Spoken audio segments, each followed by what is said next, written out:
Handa ng Philippine Ports Authority sa pagdagsa ng mga pasaherong magtutungo sa mga probinsya para ipagdiwang ang Pasko at Bagong Taon. Si Vel Custodio sa report.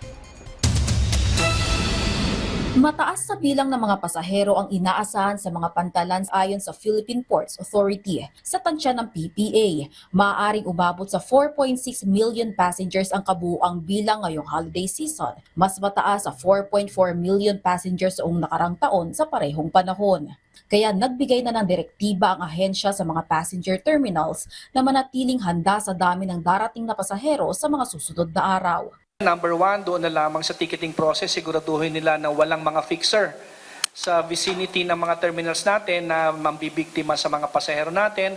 Number two, siguraduhin nilang malinis yung mga terminals natin. There is enough accommodation for our passengers, particularly yung amenities, yung mga toilets, mga comfort rooms, kailangan malinis, kailangan may tubig, kailangan maayos, ano?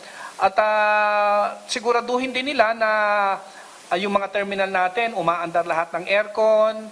Nakikipagtulungan ng Port Police sa Philippine Coast Guard at Philippine National Police Maritime Group, maging sa mga force multipliers at security personnels para siguraduhing ligtas ang biyahe ngayong holiday season.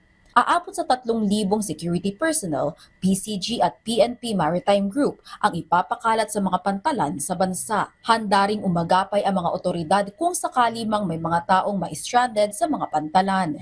May nakahanda na ring medical assistance at ready-to-eat food packs mula sa Department of Social Welfare and Development.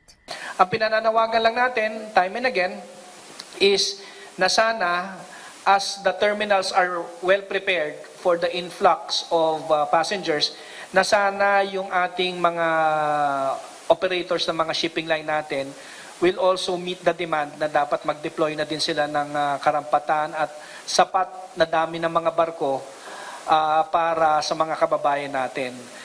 On the part naman ng mga kababayan natin, ang hinihingi natin ay magplano ng maaga, mamili ng ticket ng maaga, planuhin nila yung biyahe nila ng maaga para maging maayos at maging komportable yung biyahe nila at ng yung kanilang Pasko ay maging masaya at hindi maging parusa. Samantala, kasunod ng pagtaas ng revenue ng PPA sa 10% na nasa 24.97 million pesos, patuloy ang pagpapalawak at pagpapaganda ng serbisyo ng mga pantalan, lalo na sa mga pasilidad na nasira ng kalamidad.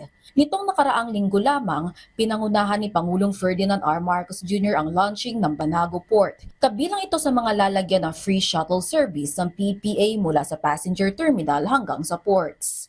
For those terminals na malayo yung tatahakin o lalakarin ng mga kababayan natin, PPA starting next year will be deploying shuttle services from the passenger terminal building direct to the ramp with buses exactly the same as the buses being used at our airports. Kabilang sa gagawing deployment ng shuttle service ang Batangas, Lucena at Calapan ports. Vel Custodio para sa Pambansang TV sa Bagong Pilipinas.